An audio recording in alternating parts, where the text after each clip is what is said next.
Like I said this morning, welcome back to the studio. It's an ASICS kind of day on the channel. We did it 50 miles in the ASICS Hyperspeed, okay? Let's just jump right into it. My 50-mile full review of this neutral road running or racing shoe. I'll get to that in 1 second. It is coming in with a 5mm drop, 25 in the heel, 20 in the forefoot for that 5mm slope in there, putting it into that lower category for midsole. Stack height for women's size 8, we're looking at 6.3 ounces, 7.4 ounces for men's size 9, and let's just confirm real quick on the scale in my size, 6.6 ounces in my size. There is my score on the screen. Solid score for the weight of this ASICS Hyperspeed. And guys, real quick, what do you guys think of this colorway? I'm not sure what to think of it. It's kind of that baby blue. Let me know down in the comments using the shoe emoji. Well, let's dive into it. The upper right now, it's that classic jacquard mesh upper design. Incredibly breathable, everybody. Okay, it is a thin mesh. And let me just make sure. Yeah, it is not a gusseted tongue. Very thin tongue, very thin collar around that wraps around your ankle. Lockdown though was awesome, even though like the tongue is just very thin, everybody. For some reason that eyelet chain just worked really well. Maybe it was the overall shape of my foot, but the eyelet chain just laid on top of the foot really nice. So a solid lockdown in the ASICS Hyperspeed. A little toe cap there at the base of the toe box. I'll say right now, the toe box was not too wide nor too narrow. So really enjoyed the overall approach and feel that they're going with in this ASICS Hyperspeed toe box. Let's do so it's not stout, but it is coming in with a little bit of strength there through the heel counter. I did not feel any slipping at all through that heel pocket. Moving on to that EVA midsole, okay? So it's not an overly engineered midsole foam, okay? Just a classic EVA midsole foam, which I thought produced a pretty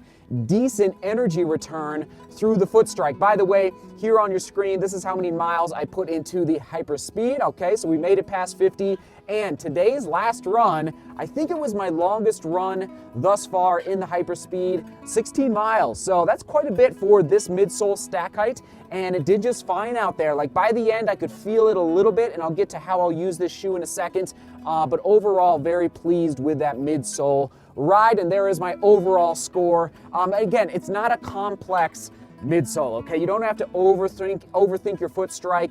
It just gets the job done. I guess I will add though, for that midsole, if you're a classic or maybe overly, like you really strike on your heel, you might want to consider staying away from the shoe. I didn't feel that roll technology that you're seeing actually, we spoke about this morning, upper right hand corner, ASICS Gel Nimbus Light 2. There it is. I gave the 50-mile full review for that shoe, and that shoe definitely with a heel strike has a nice roll feel through your gait cycle. But I did not feel that when I was purposefully trying to strike my heel in the ASICS Hyperspeed. Now, I did drop my score for the outsole of the Hyperspeed from my first impression. Again, upper right-hand corner, if you want to see how my thoughts and opinions changed from my first run to now the 50-mile full review. I did drop the score a little bit.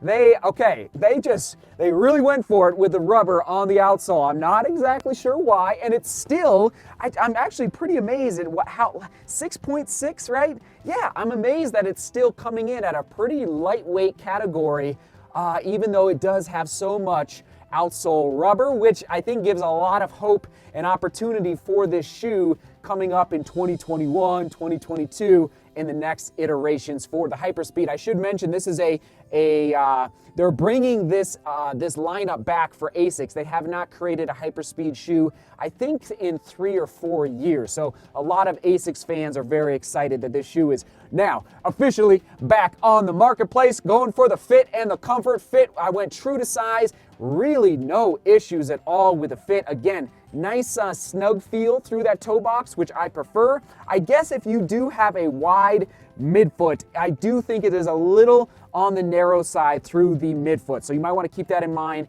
if you do pick this shoe up. For the comfort, nothing to write home about, okay? Not a crazy, just pretty average score there for the comfort of this shoe. Again, it's not a crazy high stack height, and the upper is definitely leaning into the leaner category, not the plush category at all. For my positive, I am gonna say the weight of the shoe, definitely 6.6 ounces, that is solid. That is my positive. The drawback has to be that outsole rubber. Now, that does impact the durability prediction. Now, my durability prediction started off at about 350 miles.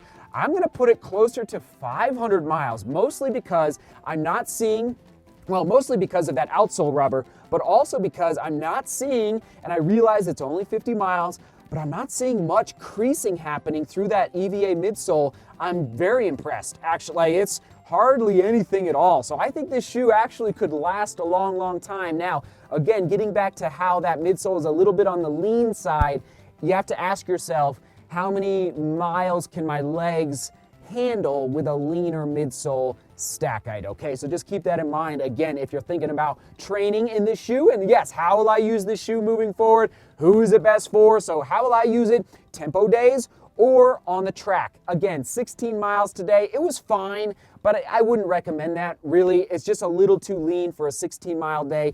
Even I would probably limit it to, you know, that 8 to 10 mile range for the ASICS Hyperspeed. And who is it best for? I'm gonna say, okay, runners who want to save money. Okay, I was gonna save it, but I'll just do it now. Price point, boom, $90. That is what I'm talking about, and there is my score. So if you want to save some money for a 5K or specifically 10K road racing, I think you can go find some better options out there for a 5K road racing shoe. But if you don't want to spend over $100 for a 10K road racing shoe, I think you could use this for tempo day training, days on the track, like interval days on the track, and then yes, 10K road racing as we move in to 2021. And on that note, I think this is available late December, early January. I don't believe it's available quite yet. I don't even think it's available quite yet for pre-order, but I'm excited about it, everybody. Again,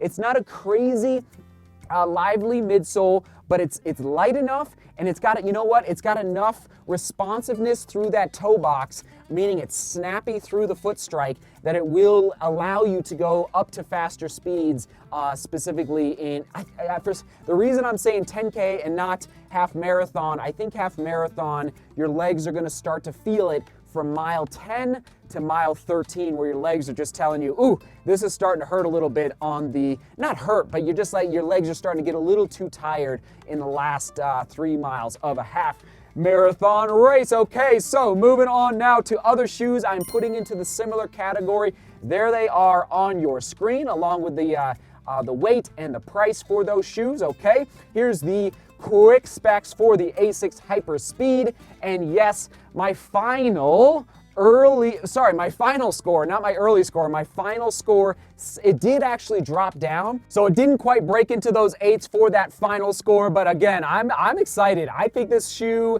I don't know what they're gonna do to it next year, but I'm excited to see them develop a faster shoe for the roads, and yeah, and at an because frankly, ASICS, you know, is known to be a little bit on the pricier side. You know, the Gel Nimbus Lite 2 is no joke. The Gel Nimbus Lite 1, just so you know, is on sale right now. But so I'm excited to see a under $100 shoe from ASICS. Okay, everyone, there you go. Question of the day for this second video: what has been your favorite ASICS shoe from, let's say, 2019 and 2020? And I know I've asked this before, but I just want to get a little refresher going down below in the comments. And crazy, I'm testing right now a trail shoe from ASICS. So ASICS has been a little quiet on the trail running shoe lineup.